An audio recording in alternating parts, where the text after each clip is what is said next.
I can't get over what an interesting background you have, and your political evolution in particular is fascinating.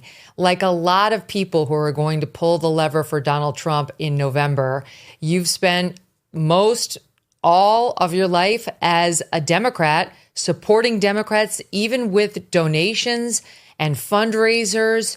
So tell us a little bit about your migration over to Team Red. Yeah, and I just want to clarify, I consider myself an independent, like 51% of Americans today. And that number is growing. People are re-registering, they're giving up their party affiliation, they're leaving the duopoly. And I very much consider myself part of that trend. And the power within that trend is to be able to pick a candidate based on the issues they represent, as well as where we'd like to see the direction of the country going. So it's not a your team versus my team. It's who's really thinking about Americans, putting a real understanding of the American family at the forefront, individual liberty at the forefront, and preserving what makes this country so great. And so my political evolution, really from Democrat to independent, it's come from many directions. But I will say the overarching summary is that something is very, very wrong right now in this country. And there's a group of people, corporatists, cronyists, you can call them what you want to call them, transhumanist, anti-women. They seem to be collecting around the Democratic Party. And it's something I started noticing as early as 8 years ago. And so many inconsistencies that I was seeing, but even from areas of climate change, which they hold themselves up as caring so much about. The inconsistencies in how they handle social justice work. They seem to focus on these pro-crime initiatives without really fixing the economy and lifting communities up. So these are areas that I care so deeply about and very invested in. Still am. I still believe that we have to take care of our environment, care about carbon and the climate situation. And there's ways to do it without adding toxins to our environment. So there's all these common sense ways to address these issues that the Democrats have completely abandoned for something else. And that something else is deeply ideological. It is anti-human in many ways. It's anti-nature. And it's something I can no longer support. This reminds me so much of when I met Michael Schellenberger on this show 4 years ago, when we were just getting started. We didn't even have video at that time. And he, like you, was on the left. He was a Democrat. He worked for Greenpeace. He was part of the whole Solyndra initiative at the Obama White House, trying to get all this green energy out there. And as someone who was drawn to that work out of his love for Mother Earth, he slowly but surely had the veil brought down on how these efforts that were being pushed through by the government were doing more harm than good. You know, the windmills and the solar panels and the toxins and the amount of land that they have to claim, and vegetation and bird life and other animal life that has to be wiped out, and really just came to it very naturally and organically. And that is what makes somebody a true proselytizer on certain issues, right? Because you tried it the other way. You kind of believed you were a believer, only to realize you were wrong. Well, I actually have been working in climate change and evaded a lot of the energy projects because I have a background in economics, and the private market will solve for energy issues through innovation. That's my background. I'm an intellectual property attorney. I've studied the evolution of human innovation. I created an AI to study every patent humans have ever created.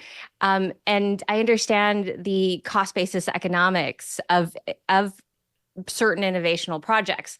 So energy is something that the government doesn't actually have to be involved in, because the private market will oftentimes innovate to solve these issues. Obviously, there's coordination in the grid and regulatory issues, but in a perfect private market environment, You don't need the kind of government spend that the Democrats have been throwing so much money at.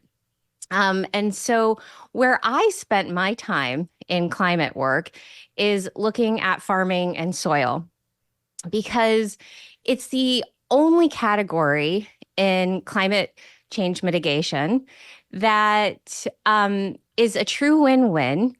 If you do it right, you eliminate toxins from the environment, you create food security, you create small businesses. And it is an area, however, that is going to require some government assistance to get away from large corporate farming and large corporate centralization. We have to rewrite how we think about the farm bill. We can't keep supporting big ag and agrochemical companies. And a small injection. I mean, look, our current farm bill is going to be over $1 trillion at this point. It's going to be the largest farm bill in history. And if they just spent 1% of that on regenerative agriculture, it would do more for climate issues than any of the Inflation Reduction Act or the Green New Deal would do. So why don't they? Why don't they? Because what we had, I watched the whole hearing. Just so the audience knows, there was a great hearing on Monday. Casey Means was there. RFKJ was there. Callie Means, Casey's brother, was there. He's been amazing on this issue. Gillian Anderson, a bunch of people who our audience, sorry, Jillian Michaels, a bunch of people who our audience would know and have been on the show talking about some of these issues. Casey gets into regenerative agriculture and farming in her book, Good Energy, which everyone should buy and read. But you saw what the media did afterward. I mean, they couldn't have cared less. And the one publication that really wrote it up, The Atlantic, which bothered to send somebody to it, was absolutely sneering and disgusting in its coverage of it, calling it the woo-woo caucus. Screw you, Elaine Godfrey, because some of us have kids whose very lives are going to depend on these reforms that they were discussing at this hearing. But the reason The Atlantic has to crap on this messaging, Nicole, is they're owned by Steve Jobs' widow, and she's very close with Kamala Harris. And they decided to take a nonpartisan event that spoke about things like the soil and the problems and turn it into some sort of ad for Trump, which it wasn't. And then without considering any of the ideas, dumped all over it. Yeah, Laureen Powell Jobs. I've met her a few times. I know Emerson Collective a bit. I've crossed paths with them. They're here in Silicon Valley. My office used to be around the corner from their office in Palo Alto. And I think that she is stuck in something. She's created something that she didn't intend to create. You have to recognize all the stuff we're seeing with immigration that came through her foundation, Emerson Collective. She, I think at her root, wants to do the right thing, but she's working with bad actors.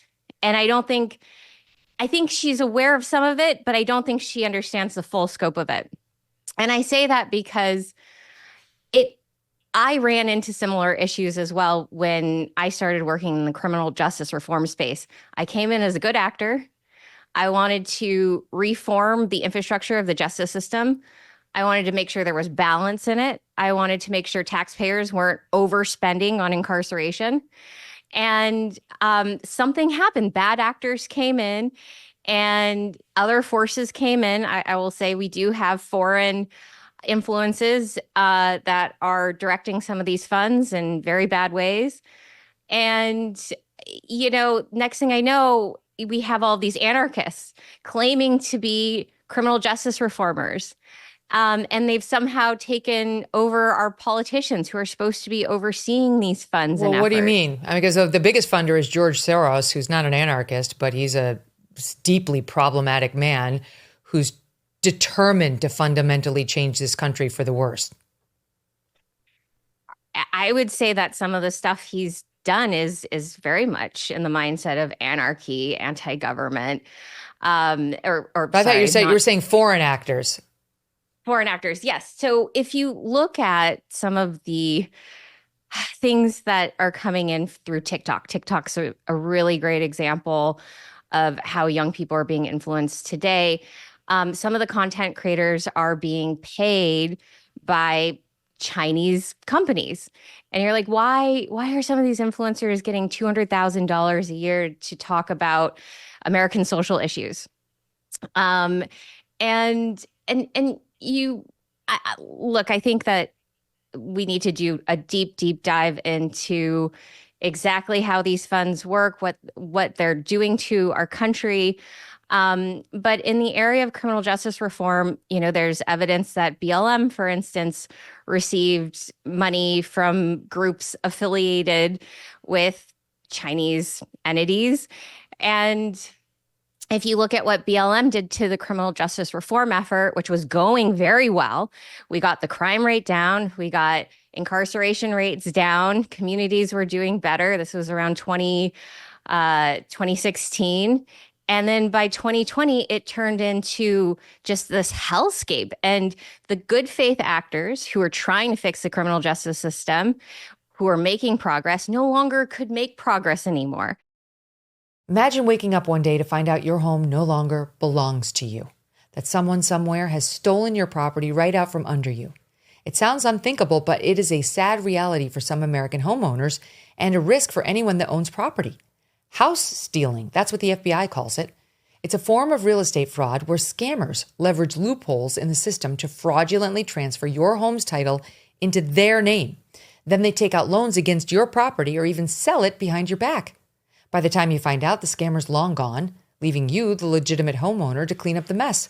But right now, triple lock protection is available through HomeTitleLock.com, offering 24/7 title monitoring, alerts, and restoration services. You can sign up today at HomeTitleLock.com and use promo code Megyn for 30 days of protection for free and a comprehensive title scan to make sure you are not already a victim. That's promo code Megyn and HomeTitleLock.com or by using the link below.